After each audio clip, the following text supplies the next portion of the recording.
الحمد لله والصلاة والسلام على أشرف خلق الله سيدنا وحبيبنا رسول الله وعلى آله الأطهار وصحابته الأخيار. ما تعاقب الليل والنهار، اللهم صل وسلم وبارك عليه وعلى آله وصحبه عدد ما ذكرك الذاكرون وغفل عن ذكرك الغافلون. ما بعد إخوة الإيمان، ننتقل إلى محور جديد من محاور النجاح، وهو محور هام جدا، وهو المحور الأسري. كيف ينجح المؤمن في بناء هذه الأسرة وكذلك المؤمنة، وفي إدخال السعادة الأبدية، سعادة الدنيا التي تمتد إلى الآخرة في هذه الأسرة أو على هذه الأسرة. والقرآن الكريم ذكر نماذج من الأسر مبثوثة في صوره، وركز القرآن الكريم على المحور الرئيسي في الأسرة، وهو المرأة التي لما علم أعداء الله دورها الفعال والرئيسي في بناء البيت وإنشاء الناشئة على حب الله وطاعة الله، لما علموا دورها أجلبوا عليها بخيلهم ورجلهم وأزوها إلى المعاصي أزا، ودفعوها إلى النكوب عن صراط الله سبحانه عز وجل. وكذلك بالنسبة للأسر التي كانت على النصرانية، حتى هذه الأسر لما نشوفوا الأسرة في أوروبا في الثلاثينات والعشرينات ما هيش كما الأسرة اليوم عن أهل الكتاب. يعني الانحلال الخلقي الذي أصاب هذه الأسر والتفسخ والرذيلة التي نخرتها لم تبلغ هذه الدرجة، يعني في الثلاثينات والعشرينات ما بلغته في عصرنا هذا، حيث أننا نرى أن الأسر عندهم، قبل أن نتكلم عن الأسر عندنا، عن الأسر عندنا تشرذمت وضاعت وذابت وتفسخت، حتى صاروا يتكلمون الآن عن الأب الافتراضي، يعني أب لا يلعب دور الأبوة، كلام خطير، إنما هو أب افتراضي. ومن أراد أن يرجع إلى هذا فليرجع إلى الشبكة العنكبوتية ويكتب هذا المصطلح وسيرى العجب العجاب. قال تعالى وهو يحذر أهل الكتاب من أهل الضلال: يا أهل الكتاب لا تغلوا في دينكم ولا تتبعوا أهواء قوم قد ضلوا من قبل وأضلوا كثيرا وضلوا عن سواء السبيل. إلى هذه الآية فيها 3 مرات يذكر الله الضلال والإضلال. وهؤلاء هم السوسة اليهود الذين دمروا، قبل ما يدمروا المسلمين دمروا أوروبا، دمروا اللي يقولوا احنا المسيحيين، نسموهم احنا المسيحيين. يعني كي تشوف لبستهم من زمان، تشوف لي هادو اللي يجيبوا طوال، تشوف دايرين ديبوني فوق شعرهم، كي تشوف شواطئ البحر تاعهم كي دايره، تشوف الافلام، حتى الافلام كي دايره، الممثلات كي كانوا يلبسوا في الثلاثينات والعشرينات الى اخره. والان ترى هذه الخطه الجباره نحو الرديئه ومستنقع العصيان. ولهذا ربي يحذرهم: يا اهل الكتاب لا تغلوا في دينكم ولا تتبعوا اهواء قوم قد ضلوا من قبل وأضلوا كثيرا وضلوا عن سواء السبيل. يا إخوة الإيمان، الأمر ممنهج ومخطط. الناس ما تلعبش، الناس تسهر الليالي وتخطط. والإنسان هذا التاحم الذي يخطط من شياطين الإنس الذين يبادلون الأفكار يتبادلونها مع شياطين الجن في دهاليز النقد الدولي وفي دهاليز لا يعلمها إلا الله سبحانه عز وجل، يسهرون على هذه الأمور. كيف يخرجون الإنسان من بشريته، حتى قبل ما أقول من قيمه وفضيلته ودينه وعقله، من بشريته، من إنسانيته. إذا قلعوا لها الدين، الديمقراطية تاعهم كفروا بدينهم، ومن بعد عاشوا ما يسمى بالعلمانية واللائكية هذه، ومن بعد بداوا يذبحوا الفضيلة خطوة بعد خطوة حتى وصلوا لذروة باه الإنسان ما يليقش يكون حتى إنسان، ما يليقش يكون إنسان، لا بد أن يتردى إلى حيوان ثم تحت الحيوان. وهذه الأمور تحميها قوانين وتخطط لها برلمانات وتسود في دساتير عجب عجاب من طرف ناس يشاركون في هذه الأمور الذين يمرغون بها الإنسان في هذه الحميئة. ثم انتقل الأمر إلى الدول الإسلامية اللي عندها دين يحميها وعقيدة تحميها. وسامحوني إخوة الإيمان، رغم كل ما يحدث من انحلال خلقي في بلدان المسلمين، شخصيا أنا مطمئن نوعا ما. لماذا؟ لأن المرأة عندنا لا تزال بخير إذا ما قورنت ببعض المجتمعات والعياذ بالله، لا تزال بخير. وما نكونوش عندنا نظرة سوداوية.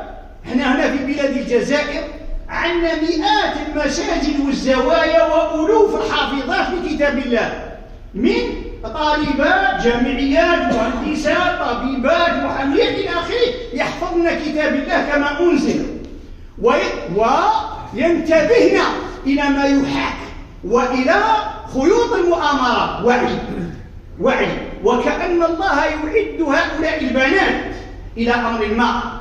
وشخصيا دعيت إلى حفلات تخرج عدة مدارس حتى وصلوا وين نروح، وهذا ما يثلج الصدر يا إخوة الإيمان، وهذا ما يطمئننا أن ثمة عودة بعد غيبوبة.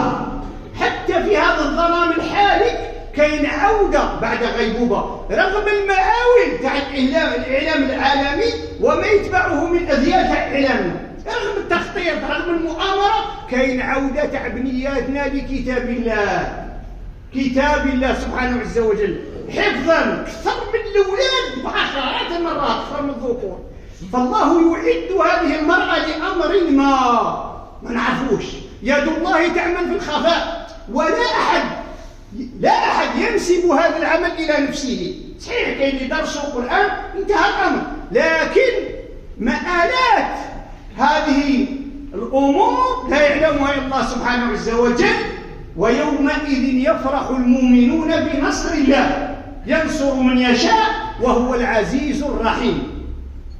ويعني علينا أن ننتبه يا إخواني كإخوة وكأباء وكأزواج، أن ننتبه إلى دور هذه المرأة التي قد لا يلتفت إليها، هذه المرأة التي أدت دورا رئيسيا في احتضان سيرة رسالة النبي صلى الله عليه وسلم بالرسالات الأنبياء قبله. وسأضرب أمثلة، وهذه الأمثلة تبين لنا مدى الغفلة لنا عايشينها، ونحن نهمل بناتنا وربما نحتقرهن وربما يعني لا نلتفت إليهن.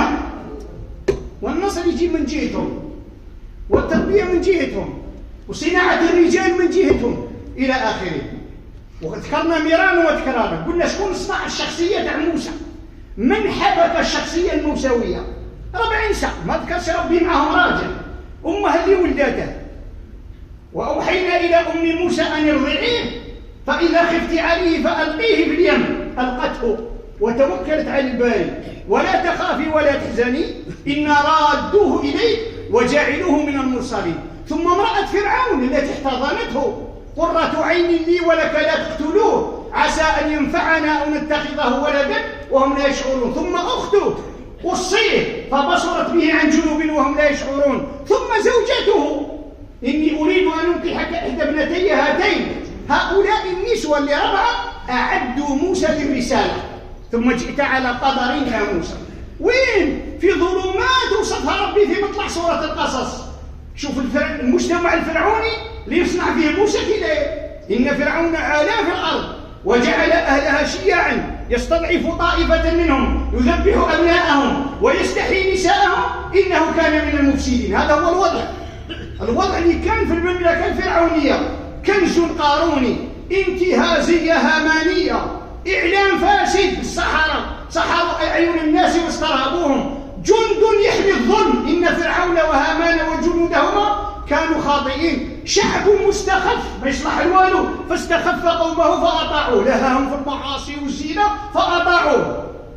هذا هو الوصف القرآني لمجتمع فرعون الذي جاء فيه موسى، وجاو هذو 40 سنة وصنعوا حبكوا شخصية موسى وسماها ربي اصطناع ماشي صنعة، واصطنعتك لنفسي. والمبنى كي تزيد المعنى، معنى الصناعة فوق الصناعة المعهودة والمألوفة، صناعة كبيرة. الله سبحانه عز وجل هذا التفصيل في سورة القصص أوجزه في سورة طه، أوجزه في سورة طه لما موسى طلب قال رب اشرح لي صدري ويسر لي أمري واحلل عقدة من لساني يفقه قولي واجعل لي وزيرا من أهلي هارون أخي أشدد به أزري وأشركه في أمري كي نسبح ليستطويل طلبها. لكن ربي قال له كاع اللي سألته هو سؤال وليس سؤال، معناه إذا خفت المبنى ما طلبت والو، خفت المبنى خفت المعنى. أروح نوري لك النعمة اللي نسيتها يا موسى، ولقد مننا عليك مرة أخرى من كنت طفلا إذا أوحينا إلى أمك ما يوحى أن اقذفيه فيه بالتابوت فاقذفيه فيه في اليم فليلقه اليم بالساحل يأخذه عدو لي وعدو له وألقيت عليك محبة مني، مرت فرعون حبتك، ولتصنع على عيني إذ تمشي أختك فتقول هل أدلكم على من يكفله فرجعناك إلى أمك كي تقر عينها ولا تحزن وقتلت نفسا فنجيناك من الغم وفتنا لك فتونا فلبثت سنين في أهل مدينة ثم جئت على قدر يا موسى. هذا الإنجاز العجيب اللي احنا ربي بالجهة الأخرى تفصيل في سورة القصص أذكر فيه ضمنيا هؤلاء النسوة اللي صنعوا موسى عليه السلام. هذا هو إخوة الإيمان. فلا بد أن ننتبه إلى هذه المسؤولية، لأن النصارى من لاموا مريم لاموها خوتها أبوها، يا أخت هارون ما كان أبوك امرأ سوء وما كانت يا أختك بدأوا بخوها، بوك راجل أمك امرأة قاع صالحين، فكيف تأتينا هذا الأمر الفريد الإمر؟ يعني حاجة نكرا بالنسبة لهم، كانوا مازالوا ما فهموش المعجزة تاع عيسى عليه السلام. فهذه الحصة هذه القاعدة غادي نتكلموا شوية على دور المرأة في إسعاد الأسرة. ثم المرأة يا أختي ما كاش تشوف أواخر سورة التحريم قلعة العذر لأي مرأة، ما كاش مرأة يعني ربما تبرر تخاذلها في نصرة الدين وتربية النشء بفساد زوجها، إذ لا زوج أفسد من فرعون، ما كاش زوج أطغى من فرعون، ما كاش زوج أنكى وأخزى وأركس وأنجس من فرعون وأطغى. ومع ذلك في لك قصر مرتها ربة موسى. هذا هو إخوة، إذن ما بقاش عذر. وكذلك إذا كان راجل يجيب لنا عذر يقول لنا فساد الزوجة تاعي وكاع ما خلانيش نخدم الإسلام، نقول له ما كانش امرأة خانت زوجها وأعاقت دعوته وناوأت هذه الدعوة كما مرت نوح ومرت لوط. ولهذا ختم الله هذه السورة التي صدرها بقصة حفصة وعائشة، وإذا سر النبي إلى بعض أزواجه حديثا. وتعرفوا القصة، غضبوا رسول الله بزوج نساء، ولهذا ربي قال إن تتوبا إلى الله فقد سقط قلوبكما وإن تظاهر عليه فإن الله هو مولاه وجبريل وصالح المؤمنين والملائكة بعد ذلك ظاهر. عسى ربه إن طلقكن أن يبدله أزواجا خيرا منكن مسلمات مؤمنات قانتات تائبات عابدات سائحات ثيبات وأبكارا. هذا هو حظ رسول الله عند الله. إذن ربي اختم السورة ضرب الله مثلا للذين آمنوا للذين كفروا امرأة نوح وامرأة لوط.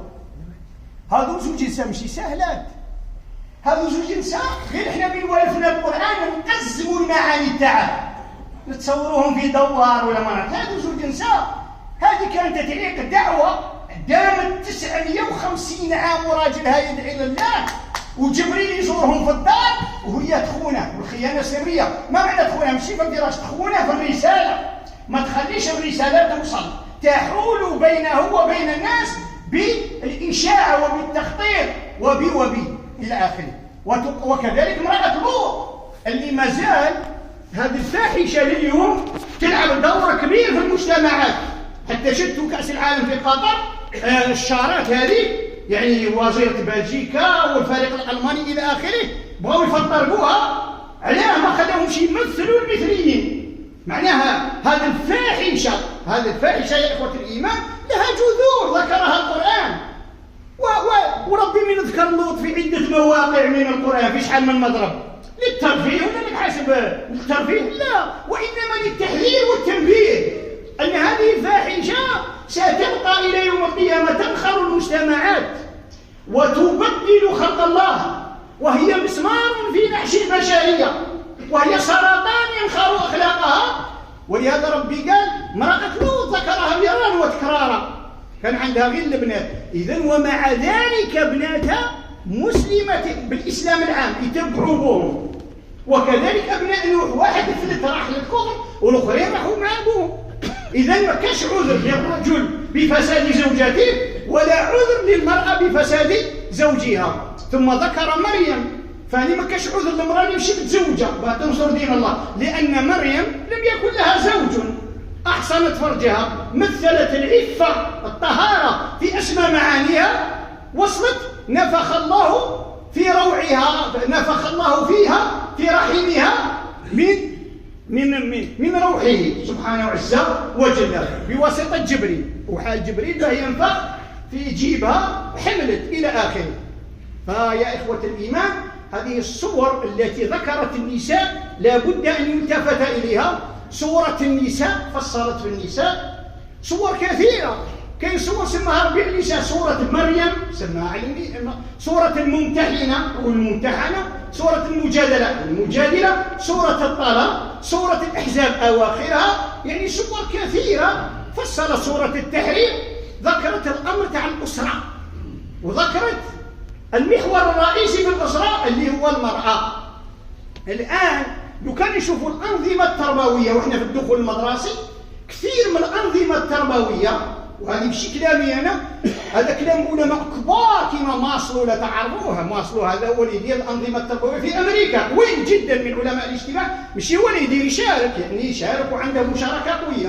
ومع ذلك يقول لئن أبعث بناتي إلى بيوت الدعارة أكرمكم الله خير لي من أن أبعثهم إلى الجامعات الأمريكية. هو يقول يصرحوا بهذا، واللي بغى يرجع يشوف الكلام موجود في النت بسرعة تسيبه.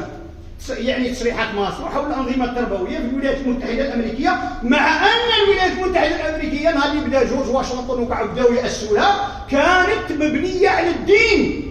هتقدروا تشوفوا البريمونبيل، الديباجة كانت مبنية على الدين، ولكن اللي فسدوها هم اليهود. كي دخلوا سوسوا أمريكا ولات كيفها أو أكثر من أوروبا في الانحلال الخلقي، لأن المجتمع الأمريكي مجتمع متدين محافظ الأصل تاعه، ماشي كما الجهات الأخرين الانحلال داير رايه.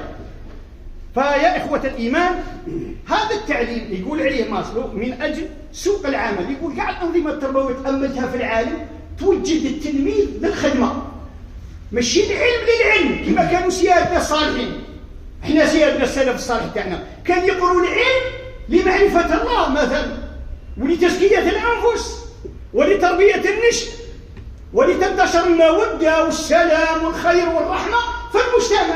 علاه من كانوا ذوك شيوخنا كاين يقروا بكري، يقروا السلوك والتزكية إلى آخره، كانت هذه المشاكل القليلة التي نراها الآن، هذا التنافر بين الجيران وفي العائلة إلى آخره كان قليل. لاخاطش هذوك لي بيبي كانوا كاينين، كانوا يعلموا الأمور التي، خلينا من الأخير، الأمور التي ترحم المجتمع في الدنيا ولم تمتد رحمتها إلى آخره.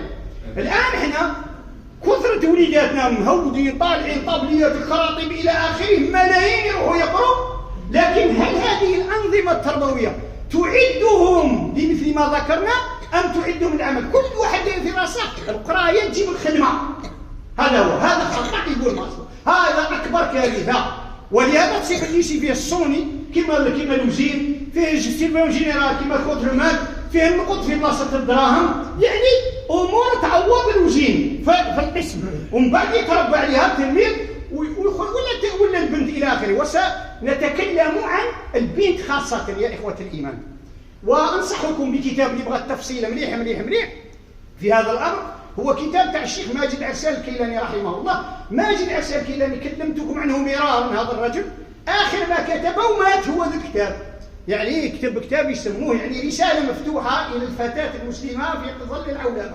يعني هذا الكتاب صغير واحد فيه 180 صفحة ولا تقرأ في نهار، يوري لك الخطورة تاع الأنظمة التربوية في صناعة الفتاة تاع العصر، سواء عند الغرب ولا عندنا. أمر رهيب يا إخوة الإيمان. النتائج هو يقول النتائج تاع التعليم شغل تعطيك 3 أشياء. تعطيك فتاة مقولبة السلوك، يعني السلوك تاعها مقولب، يعني راسها موديلي، معناه تخمم بأفكار الغير ماشي بأفكارها.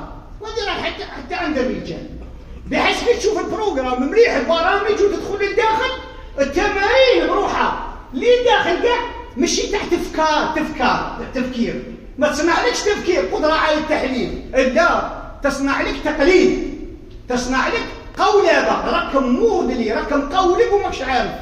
هذا هو إخوة الإيمان. تولي تخدم بالبيئة، ولهذا يقولوا أنثى النسر لا فيمال تاع النسر ولدت 4 بيضات في راس الجبل، بيضات هيجوا كبار شوية، هذه منشورة، ضربت زلزلة بقات النسر يولد فوق، كورت بيضة واحدة، تدحرجت بيضة، هودت طاحت عند دجاج، طاحت في وسط الدجاج غاضتهم ديك البيضة، الدجاجات هذه اللي كانوا فم رفدوها دخلوها مع الحضان تاعهم باي ربوا ذيك البيضة.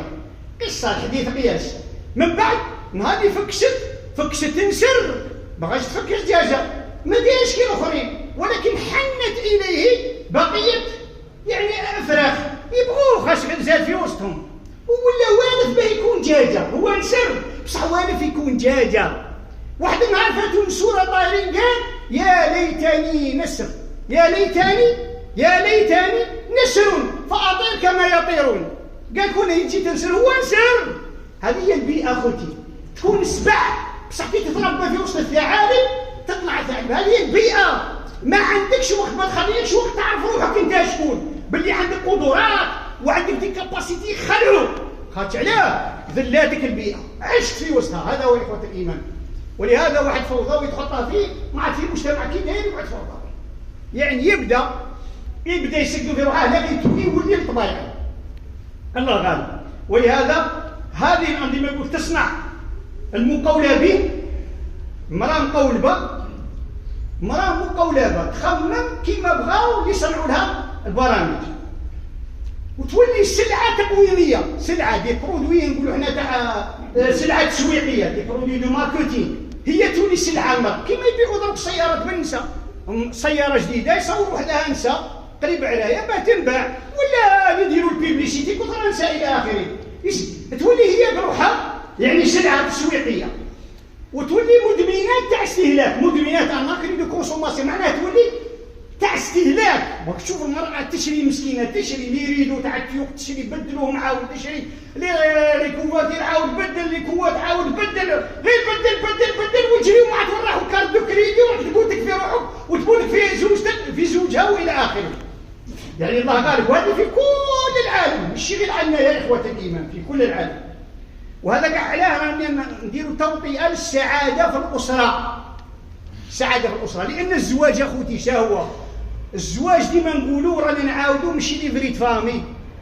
الزواج هو تزاوج بين القلوب، بين قلب الرجل وقلب المرأة، تزاوج في النيات والمقاصد، تزاوج في الفهوم.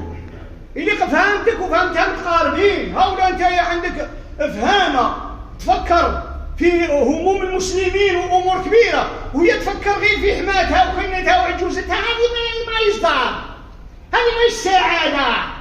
هذا هو. واحد يفكر في مشاريع عالميه وواحد يفكر راهم دايرين لي الشعور في العتبه. هذا ماهوش ان كوبل. لو مو كوبل في الفرنسيه فيه كيسموها التكامل. ماشي الهارموني برك التوافق ولا لافينيتي التآلف، فيه التكامل كما يقول مالك بن نبي. يقول انا ما نقول المراه خير من الراجل، ما نقول المراه تحت من الراجل، ما نقول المراه كي الراجل مالك بن نبي، نقول المراه جات باه تكمل الراجل. كاين امور ما يعطيكش يديرها الراجل، طيق تنوض انت الوحده تاع الذراري، طيق ساعه تبدلهم، طيق يا اخي ما طيقش. ربي اودع رأفة وحنانات ورحمه عند الام تقوم بهم، وانت دورك راك تخدم جهه اخرى. ولا هذا هو، هما صنعوا بالعالم ما يسمى بالنديه. قالوا للمراه الراجل راه داير لك حقك، ما قالوهاش ربي خلقك باه تعاونيه ويعاونك، لا راه داير لك حقك. فانتقلت من التكامل والزوجيه الى النديه والمنافسه. اعطيني حقي. حقوق المراه لازم تعرفها على كل طبع الى اخره. ثم بعض الدول الاسلاميه ما بقاتش فيها المراه امراه.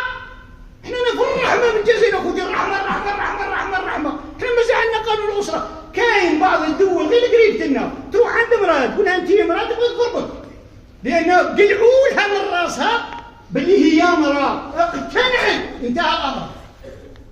هذا هو. وهذه معركه وهميه صنعوها اعداء البشريه، ما نقولش اعداء الاسلام.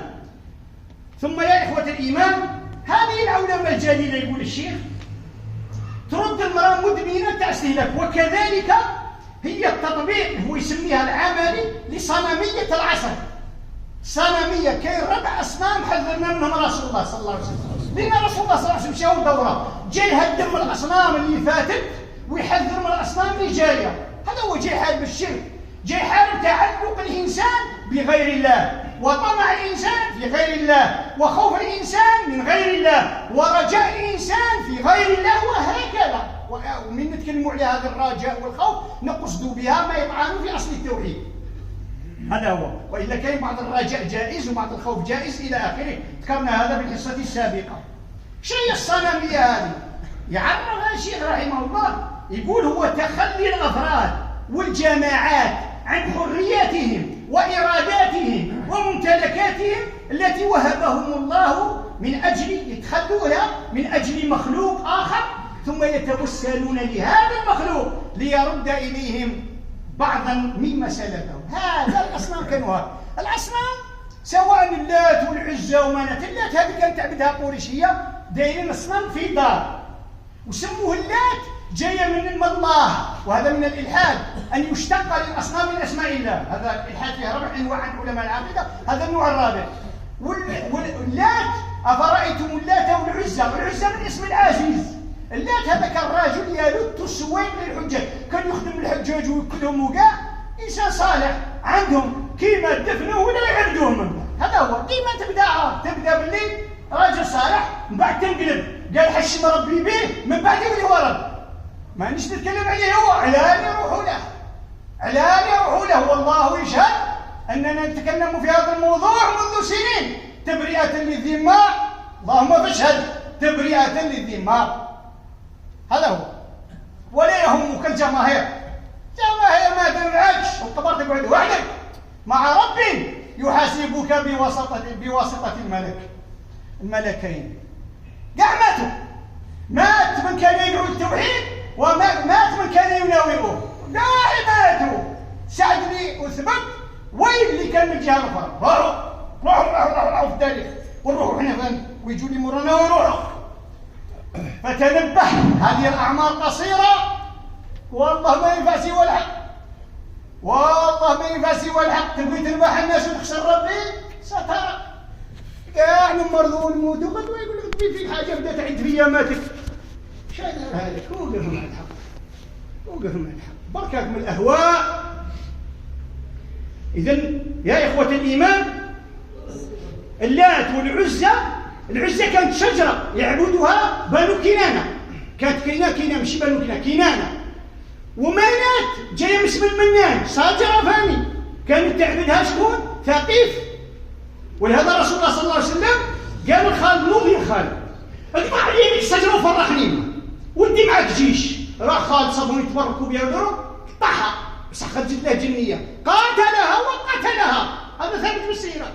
ورسول الله ولا وجهه كي البدر، فرح ولا يقدر الضوء، قال له هنيتني، قطعت لي الشرك من فوق الارض من قبيله كنانه، قاتل ثقيف، نوض جبير بن مطعم الصحابي الاخر عبد الله بن جبير البجلي هذاك ما والله قال له ما نعرفش نركب العود يا رسول الله، حكاه في صدره ولا يوقف فوقه ودعا للخيل تاعنا كدوار، دعا ولاو الخيل تاعهم هما مخيرين لما كانت تضمر هي اللي تسبقهم فالسباق من مسجد بني الازرق الى النبوي تسبقهم وقال لها هدي معاك وقطع عليا الصجره تاع ثقيف، ثقيف شكون يقرب لها بلاد اللي تاع بلاد الحجاج بن يوسف وراح وقطعها وطلعوا للجبال وحاربوه وغلبهم وشور وتلألأ وجه رسول الله صلى الله عليه وسلم. هذه هي الأنداد. الأنداد الأصنام كان عندها عباد وسدنة، تصنتوا لي مليح أفضلوا شي عباد وسدنة. سدنة شتاهما؟ كل صنم عنده سدنة. سدنة شتاهو؟ هو اللي يوقف عندك الصنم ضريح شجرة يخلص على الناس وينقيه ويدي له ليزور الى اخره، هذو يسموهم الخدام السدنه. وكاين العباد اللي يعبدوا السدنه فليعبدوا، لكن بقيه الناس يجوا تعبد، ثقيف تعبد هنا، كنانه تعبد هنا الى اخره، ذو الخويصه فليعبدوا دوارهم الى اخره. هذا قلنا رسول الله ذو الخويصه مازال يعاود يولي في السعوديه ويعبدوا الناس، لا تقوم الساعه حتى تهتز. قالنا حتى يولي الكروش تاع الانسان ينهزوا من يروحوا فوق الباعيه باه يعبدوه يولي. ودروك بداو يحضروا له ويسقموا فيه. صدقت يا رسول الله، ما ينطق عن الهوى. الصنميه ذكرناها هي سجن الانسان في شهواته، الانداد اللي غادي يجوا دروك فانين بالاضافه الى ما يعبد من بعض اضرحه الصالحين، والناس تدعي عنده ربي حاجه، تدعي ربي بيه، هاي المشكل، تدعي ربي بيه، هاي المشكل. وليش قالتها؟ ما نعبدهم الا ليقربونا الى الله زلفى. سكنان في القران نار، حط فوق وشوف ديال فوق الى الله. كم يغلطوا فيك الناس، ما نعبدهم يا ربي نحشموا فيك بيهم. قريش ما كانت تعتقد ان اصنامها ترزق استقلالا، ما كانش يقولوا اصنامنا ترزق ولا تخلق، ولا عيسى عندهم من خلق السماوات والارض لا يقولون الله بصح كفار. ما نقول انا مجتمعنا فيه لا معناه كفار، لا ما تقولنيش، ما نقول بزاف يخرج الهضره ويقلبها، لا أنا نقول الفعل شرك بصح صاحبه ليس مشركا، كما بتقول هذه بدعه صاحبها ليس مبتدعا، علاه؟ ربما ماش فاهم، ربما اختلطت عليه الادله، ربما في مظنه الجدل الى اخره. راه في بلاد فيها الجهل الى اخره، وراه يقتدي ومازال ما خدمش الراس ويحاسبه ربي عليه. افلا تعقلون افلا تعلمون؟ خدم. ان في ذلك لذكرى لاولي الالباب فاعتبروا يا اولي الابصار الى اخره. نحن مطالبون بأن نحفظ العقول بأن نعرف الحقيقة.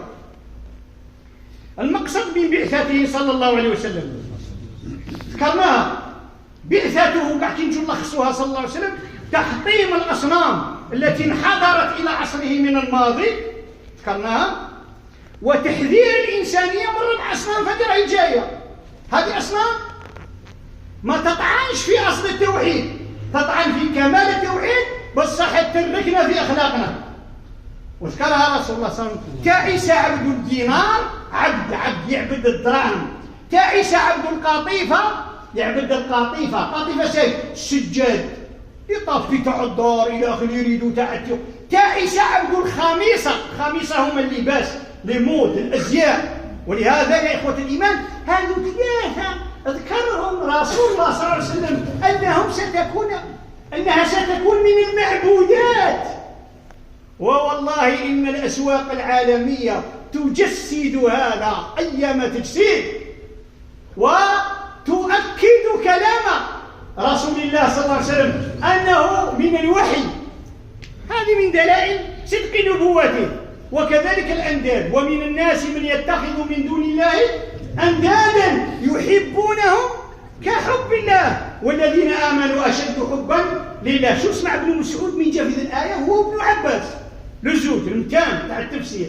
شا قالوا شنو هو هذا الأنداد؟ من أطيع في معصية الله، كل واحد أطيعه في معصية الله جعلته ندا، جعلته صنما. لاخاطش ما كاش طاعة لمخلوق في معصية الخالق، ما تطيع أي مخلوق في معصية الخالق كاش. إذا كانوا والدين وأمروا كما أمروا الصحابة، راهي في سورة العنكبوت سعد بن أبي وقاص كما أمروه والديه يكفر؟ لا، قال له وإن جاهداك لتشرك بما ليس لك به علم فلا تطعهما. بصح قال له في لقمان وصاحبهما في الدنيا معروفة، خاطر هذا أمك وذا أبوك ما يليش تحاربهم وتجادلهم، غير بالتي هي أحسن، بالتي هي أحسن. ولا كان بوك مسيحي وبغى يروح الكنيسة تحب بصح الدين، هذا ديننا بلا ما بدل دينه وتدعوه إلى الإسلام، هذا بصح ما تديش الأمور تاع معاصي هذه تاع تدين. ذكروا العلماء هذا الأمر وحده تاع يروح زعما الإنجليزية يعبد على دينه. هؤلاء هذو الأصنام الربعة النساء أكثر سدنة هذه العبادة. أنساهما السدنة، ما نسيتوا شيء السدنة. السدنة هما اللي يخدموا الصنم يعدونه لعابديه يوجدوه.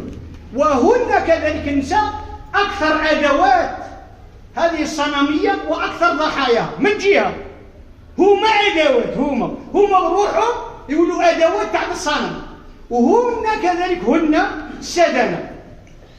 نبدو بالأولى. عليه سدنة؟ يقول الشيخ نشوفهم في نجوم الفن، صنعوا لهم ذا المصطلح نجمة سطار. هذا مصطلح تاع هف. شيء نجمة كرمكم الله تقبل رجلا أجنبيا تحت الفراش وتقول لي هذا تمثيل؟ نجمة تغني وثلاث أرباع جسدها عريان وهي تتمايل فوق خشبات المسرح. نجمة قد باعت عرضها وشرفها وشرف أبيها وأخيها، هذه نجمة. ولكن هذا انطلع قوة الإعلام اللي يكرر حتى دخل في الرصان وفي القلوب هذا المعتقد لبنياتنا. هذا هو يا إخوة الإيمان. ولهذا من الأولى بديت أنا الكلمة قلت رغم كل هذا كاين بنيات ما زلنا يلازمنا الزوايا والكتاتيب والمساجد يتعلمن كتاب الله بوعي. أنا عرضوني في تيزي وزوقة بوعي، وفي وهران وفي بحر منبوع كار وفي تلمسان وفي مستقبل، يعني ولايات عديدة وفي غليزان تجمع تحت الولايات إلى آخره. وعي فهم أكثر منا ربما الناس راهي نطاكم واتوش فهمان باللي المؤامرة كبيرة ماشي سهلة، واللي عودة العز للإسلام تحتاج لإنسوفرانس يعرفها غير ربي سبحانه عز وجل. وضعنا الأرجل على طريق الصحابيات، نجوم الفن، تسبيح باسم الأنداد، أهازيج، أغاني يقول الشيخ، وجمع القلوب على هذه الأنداد. بعض النساء هذه خدمتهم مساكين يستخدموهم بيجمعوا الناس على هذه الأنداد. شكون يستخدموهم؟ أصحاب الدهاليز اليهود، كاش موراهم الشيطان يزيدوهما. راك حسب انت يا هوليوود هذه تاع سينما ولا شك حسبها، هذو كاع عندهم دور. هذا ستيفن سبيلبرغ وريدلي سكوت في انجلترا، هذو عندهم ادوار. دافيد كاميرون هذو مشاو يلعبوا، والفريد هيتشكوك تاع النصرانيه كل فيلم فيه الشوف سوري، كل فيلم فيه الفامبير والشوف سوري وفيه لاكروات فوت انابيرسي ماشي لعب. الناس يأدوه رسالات. والامبراطوريه العالميه لكره القدم امبراطوريه عندها الدراهم اللي ماشي عند الدول، يشروا لي جوار بالملايير في الدقيقه. هذو من راهم يجوبوا؟ وشكون السدنه تاعهم؟ وشكون العبيد؟ هذه رياضه كانت بسيطه كريم وبلدها تحولت الى اصنام تتقاتل من اجلها الشعوب بل الاحياء في الجزائر في يحبوا على الداخل كبيره حتى نقول له خافوا يروحوا يسبقوا تاع بعضهم بعض. الى اين خدمه القارونيين؟ كذلك النساء هذو ولاو يخدموا عند القارونيين الجدد تاع قارون. خاطش الدراهم ضرب في يد من راهم خلي عند اليهود، الدراهم تاع العالم السوق الماليه عند اليهود يمشوها كي بغاو، ما عندهمش دراهم. بالدراهم الناس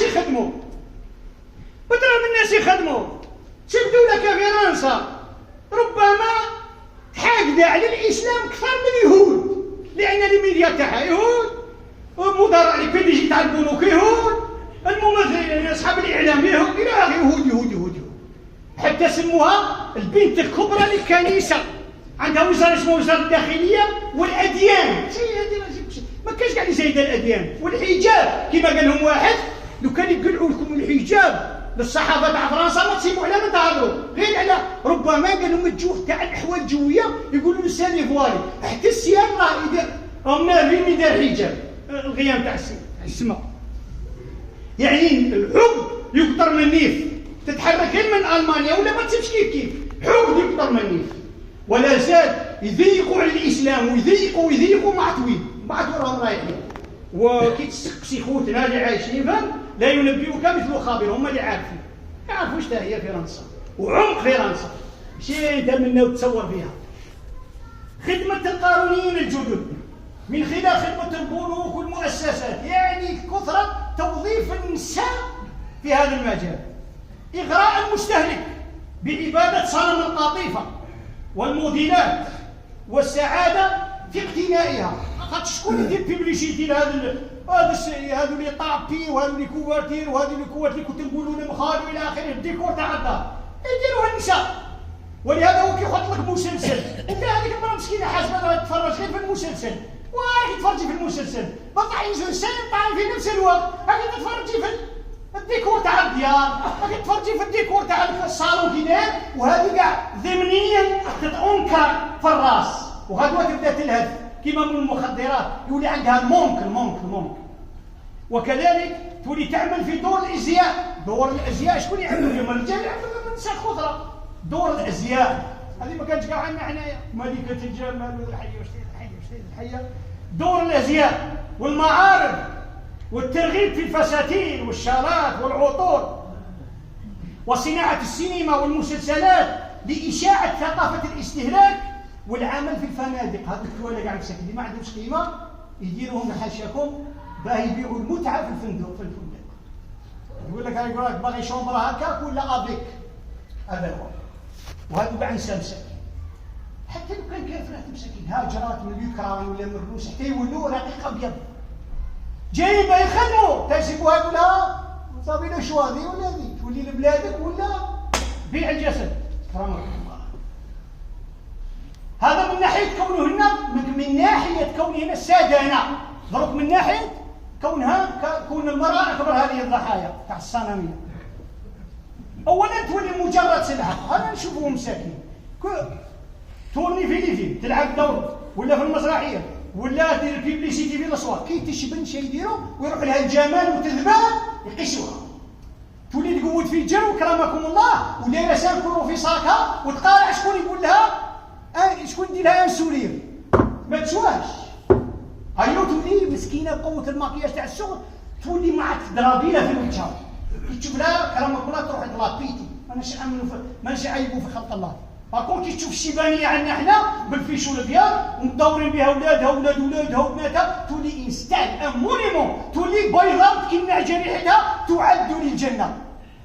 المؤمنات الغافلات حمد ربي يا خوتي حمد ربي لخلقك هنا ماشي في استراليا ولا معك. حمد ربي هذه نعمه الاسلام، نعمه تحتاج الى شكر دائم ومستمر والى خضوع وخلوع والى حب الخير للغير. ولهذا سيدنا إبراهيم كان يخاف. وإذ قال إبراهيم رب اجعل هذا البلد آمنا وجنبني وبني أن نعبد الأصنام. كاع أنواع الأصنام كاع. هذه الآية من قرأها إبراهيم التيمي تعرفوه محدث كبير كان يقول على إبراهيم الخليل ومن يعمل بعدك يا خليل الله. مين أنت أمرك خايف الشرك؟ إحنا شنو نقولوا؟ خاص كاين حاجه الشرك صايب من فيوق قريش اولا كاين الشرك كيما فيوق قريش. خاص يتم القران يولي هيستوريك نقروا في الهيستوار. حاشا يا لطيف، القران هذا يمتد زمانا ومكانا حتى قيام الساعه، وبعد القيام ياتي تاويله بعد قيام الساعه. ثم الشيخ يقول كاين ربع نماذج في القران تاع النساء، ربع نماذج. تشوف كي نعدوهم ما يطولش. يقول لك ها المرأة الأولى ها الزوجة ها الثالثة ها الرابعة. في الكتاب والسنة كاين ربع أنواع تاع النساء. الله يجازيه خير، بحث عميق كبير يعني أنا يختص لكم فقط. ربع نماذج تاع النساء، كل امرأة عاطيها 3 خاصيات مميزة. 3 خاصيات، 3 بروبريتي كاركتيستيك، خاصية تميزها عن غيرها. الأولى المرأة القوية الفاضلة، هذه أحسن النساء، مرأة قوية، شيء قوية ماشي بالجسم، قوية في الفكر، قوية في مواكبة عصرها، قوية في الانتباه إلى ما يحاك ضد أمتها، وفاضلة عندها أخلاق. هذه المرأة الأولى قوية متينة، ويمثل بها، يقول هذه كما المرأة حاضنة الرسل وسند الرسالات، يقول كما أم موسى، كما أخته، كما امرأة فرعون. امرأة فرعون وين كانت عايشة السنة؟ يا امرأة فرعون الطالون تحت عنها، مر فرعون لا تسأل عن خدمها وحشمها، والناس اللي يخدموها شحال، والدراهم يسيلوا ليل ونهار، ما خاصها والو في الدنيا، بصح خاصها كلش في الآخرة. قالت يا ربي زوج أدعية، قبل ما تطلب الشهادة طلبت السكنة عند ربي، قالت يا ربي هذا القصر أنا عفت روحي به وضايقت بين الطرطق، هاوش بغيتي يا آسية؟ بغيت قربي عندك، ربي ابني لي عندك بيتا، يقولوا خيرة الجار قبل الدار، عندك بيتا، ربي ابني لي عندك، يكون عندك لا بغى صغير، ربي ابني لي عندك بيتا في الجنة ونجني، هو الدعاء الزوج من فرعون وعمله. تطلب النجاة بالقصر، قصر كي تحوس تهرب منه. وهكا الصالحون، الصالحون لا تهنأ لهم نفس في أماكن المعاصي حتى لو زينت بزينة الدنيا. أحرق يا ولدي الأوروبا، أحرق تترعب هنا ولا ديك الحالة، كفر يمشي، كفر تحية العباد يقول ليش كيف كفر. فما قال تقول ربي يا ربي ما نستعرفوش بيك، ماكش ربنا، معناها عندنا علاقة مع النساء كي بغينا وناكلوا اللي بغينا، ما تدخلش روحك فينا، هذا هو الكفر. كاش كافر عاقل، هذا هو الكفر. أما الكفر من الكفر، كاين الكفر الذي يصد عن سبيل الله، ما صدقوه العلماء، والكافر اللي زاد كافر فما، هذو كاع إذا تكون عندنا رحمة، هذو اللي زادوا ليه زوجين، رحمة تجاههم يا إخوة الإيمان. رسول الله قال لك نارك ما تقربش نار، صلى الله عليه وسلم. مريم كذلك من النساء من هذا الصنف، خديجة وأخواتها. تعرف خديجة شهية، خديجة فانضة، خديجة كانت تدور الملايير مع اليهود والنصارى، ماشي مرأة كان نعاود ونعاود، ماشي مرأة كان. رسول الله صلى الله عليه وسلم نهار الأول من خلعها جبريل هي طمعناته، أول مسلم امرأة خديجة، أول قبل أبي بكر، أول اللي دخلت في الإسلام، وأعطات هذوك 6 صفات، إنك تقري الضيف وتحمل الكلم وتعين على نوائب الدار وتنصر المظلوم وتصل الأرحام. قالت هذه في هذه الصفات ما يخزيهش الله. الشيخ يقول عندها 3 صفات، هذا النوع تاع النساء اليوم وكاين عندها 3 صفات، كل وقت ووقته عندها الصفة الأولى. هذا النوع تاع النساء الإحاطة بعلوم غايات الحياة ووسائلها، آيات الآفاق والأنفس، معناها عندها علم. هذه الأولى. فكرها مسؤول ما تبررش، فكرها علمي ماهوش عشوائي، موضوعي ماهوش ذاتي، شامل ماهوش جزئي، جماعي ماهوش فردي، مآلي ماهوش تاع عند النيف، تقويمي وتحليلي. هكا تخمم ذمرة تحولها. هذه الصفة عند الكفار كثيرات، صح ماشي فاضلة. أشبال قال طاتشر ماشي مرا سهلة، بولدماير ماشي مرا سهلة، شئنا أم أبينا، ولا حسني هذه اللي تحكم في بنغلاديش. هذو ماناش نفتو نقولوا يجوزوا، أنا نقول لك في عقلها كي داير، بصح ماشي فاضلة، بصح ذو الفاضلات. ونقطة الزوجية يذكرها الشيخ رائعة جدا، يقول لك المرأة كي تكون قوية فاضلة تحسن، اسمع الجملة نقولها بالعربية، تحسن الإحكام بين المبدأ الخلقي والذوق الجمالي. هذا هو.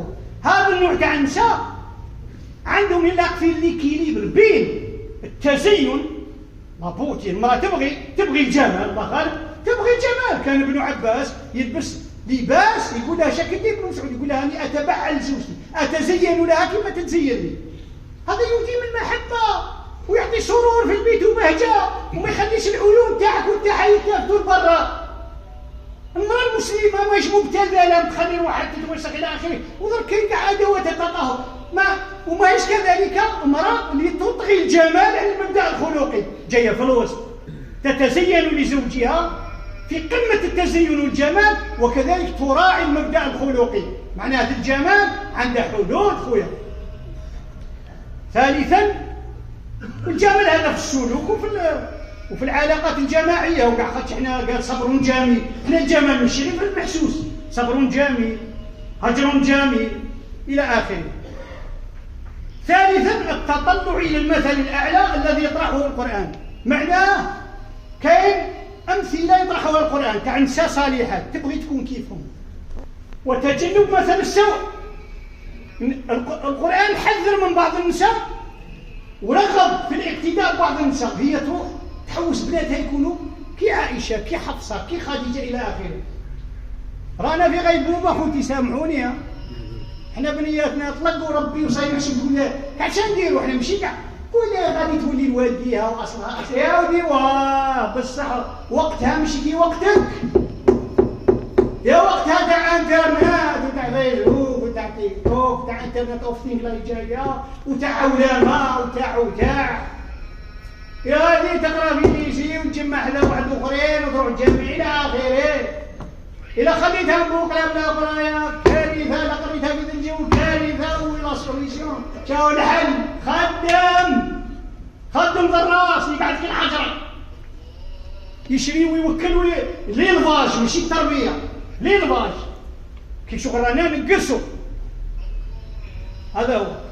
واللي بدا يكيني ما كاش، يا تجيب لك الباك بديسات وسروال مبرور ولا ركعه لا والو، يا فاني مسقمه وتجيب دوب ما كاش. هذا العلاج الوسط اللي يقلها المقابله، المناعه الفكريه اللي يقلها المقابله. كلكم نهار اللي جاب ذاك ولده مولاه 11 عام خدم القران في السودان وقرا قدام العلماء، مين قرا واختبروه قرا زين ما يعرفش العربيه الطاجيك ما يعرفوش، بكاو لجنه التحكيم بكاها 11 عام تلاوه مقرصه. الشيخ عبد الرشيد الصوفي قالوا له شاد تقول؟ قال لهم انا نقول هذا الوليد شريق الأضرب في الصورة التالية: هل أتى على الإنسان هذا كان يعرفه رسول الله صلى الله عليه وسلم باللي غادي يجي قرآن في طاجكستان ويقرأ الصورة اللي كان تنزل، كان رسول الله صلى الله عليه وسلم والكفار وكان غريبا صلى الله عليه وسلم.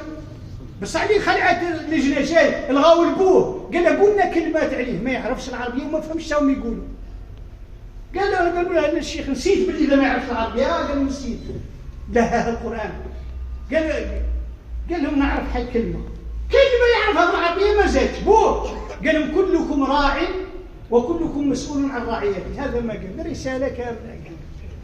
اللجنة يشكوا برواحهم، هل ولادنا رانا كي ولا كذا؟ احنا ورثنا الإسلام هو المشكلة. نظن الوقت راه وين من هذا الموعظة قدمت على النساء الأربع ما نلحقش للزوجة ولا المرأة القوية غير الفاضلة. المرأة القوية غير الفاضلة اللي ذكرناهم قبل، الكافرات اللي عندهم في الراس لكن عايشين للدنيا والآخرة ما كاش. يقول الشيخ عندهم مؤهلات عقلية اجتماعية شخصية، عندهم يتولوا المناصب الوزارية وحتى مناصب في صناعة القرار، عندهم منحرفات في الإرادة والاتجاهات. يقول لهم عندهم تفضيل حياة الترف عن المبادئ الفاضلة ونشر ثقافة السوء. هذا دورهم. واللي بغى يفهم قال لك يقرأ آخر سورة التحريم وذكرناها، ويقرأ تبت يدا أبي لهب.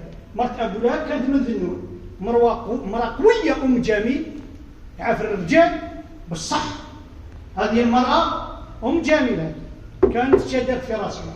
أما هند عاود روح ريفيزي تاريخ القطاري تعمد غير كبدة حمزة ذيك قاعد ما كاش قاعد يفسيها. وهند ولات مسلمة وعيب عليك وحرام إلا تبغى الهند مسلمة. شي تاني تقبل ربي. مظلومه في التاريخ وفي فيلم الرساله وكاع. فيلم الرساله مع الخلفيه تاع شاب. في فيلم الرساله ورى ابو بكر ما تشوفش كاع فيه ابو بكر، ورى عمر ما تشوفش فيه كاع عمر. وفهم الفرق وشوف هو شكون صح. العلم بوسائل الحياه والغياب، ذكرنا هذا الامر. غلبة الاهتمام بالذوق الجمالي والغفله عن المبدا الاخلاقي. حصر الفضائل بمتع الحسيه، وحصر العلوم بعلوم الدنيا، وما كاش كاع الاخره. وهذا النوع تاع النساء، هذه القويات غير الفاضلات، هما اللي تسبوا في انفجار الاسر. وكي انفجرت الاسره وما ولش كاين الاسره، وين راحوا الناس؟ راحوا للزواج الغير شرعي، ثم انتقلوا الى زواج المثل، ثم راحوا الى اخره. والمراه عندهم خرجوها مسكينه للخدمه، وخرجوها للخدمه تاع الكشف، ولاو عندها زوج رجال يحكموا فيها، راجل يحكم في الدار والديريكتور يحكم في الوزين. تولي تلبس للديريكتور الكود تاعها اللي يبغيه، من تدي لها البارافان قال يبغي لا كولير فيرت نلبس لها الخضر، طلق الشعر فوقها والسنين تحت شعري الى اخره. وهذا اللي كتبها ماسلو وسماها ذا وايف اوفيس، يعني مرأة المكتب، امرأة تاع مكتب. اذا شكون يخلصها؟ اللي يخلص هو الديريكتور. اذا تميل له اكثر من الزوج، خاطر الزوج مسكين يولي شي يبقى له الديكور كاع يديه الديريكتور، الاخرين مش يبغى يبقى له ريحه البطاطا والثوم تاع الكوزينه واللبسه الداميك اللي تلبسها له اللي تعزي بها تلبسها له. هذا هو. والغيوينات يروحوا الله كراش، الحنانات تموت في قلوبهم، وغدوه هما يحطوها في دار العجز، خاطش ما نقولش عليها الحنانه. والله نويس هي اللي تربي، مش هي اللي تربي. هي تولد بصح تربي مرا واحده اخرى كي دايره مع غلاوي واحد اخرين كي دايرين. هذو كاع احنا في الستينات كنا يبانون يخوفوا النور المعلم كي تنوض على 7 9 صبابي تاع نساء مهودين وصباط عراجيل فايت، تسمع بالطالون صلاك صلاك صلاك، وتسمع تشنقله فايته تاع واحد مسكين هذاك عساس، والاخرين هما اللي بوسط. وقدرنا انا شخصيا اللي كنت درنا هنا غير ولايتنا محافظه، درنا ستاتيستيك تاع اللي يقروا على بالك اللي يجي برومي فيهم 9 ولا 8 بنات، الاخرين شاشه. معناها بهذا ليلة غادي نروحوا لواحد الوقت وين يولوا كاع اللي واقفين لي بوست نساء والشوافره تاعهم تراريس وعساسه عند البيبان. مجتمع كي داير بارشوك راجل والباقي كاع السياره. والمرأة الضعيفة هي 3، هي المرأة تاعنا، هذه المرأة تاعنا مسكينة تصلي تنفل تصوم الاثنين خميس، بصح لي طريق كباسو الهموم تاعها كاع شنو هي؟ ما فاهمه في جد والديها والو، شا صار الاسلام والمؤامره، هذه كاع الهضره اللي كنا نقولوا فيها تبان لها التخاريف، شا نقول لها شا انا كنت انا عجوزه مسلمه، هذا هو مشاكلها، عجوزتها هي قضيه فلسطين، هذا البيت الابيض الامريكي حماتها، هذا المستوى، الطل من كيلو، شوف له النيفو كي داير. اما المراه الرابعه الممسوخه هي اللي قال عليها رسول الله صلى الله عليه وسلم مسكينه اللي ما تسوى والو، قال عليها صلى الله عليه وسلم صنفان من اهل النار لم اراهم، اما يخدموا بها السلعه والترويج وهنا تنتفخ ولا تكون ستار تاع سينما ينفقوا لها الشخصيه، اما يقلصوا لها الشخصيه وتعيف روحها وتولي تدق في ليباري في الطرق كيما شفناهم في امريكا وكاع، كاين دي بولفار وفي فرنسا وكاع دق نساء كي الوردات ليباري والمانك ما كاش من يشموا، ما كاش غبره ولا نكتروها. هذا هما النساء كيش وصل وضعهم في هذا الخطر. الإمام أسأل الله أن ينفعنا بما سمعنا، وفي حقيقة الأمر بعلما أتكلم عن السعادة في البيت، وهذه توطئة لابد أن نمر عليها حتى نفهم نمط المرأة التي هي في البيوت وعلى السعادة فقدت. أسأل الله العفو والعافية والمعافاة في الدنيا والآخرة، والحمد لله أول وآخر.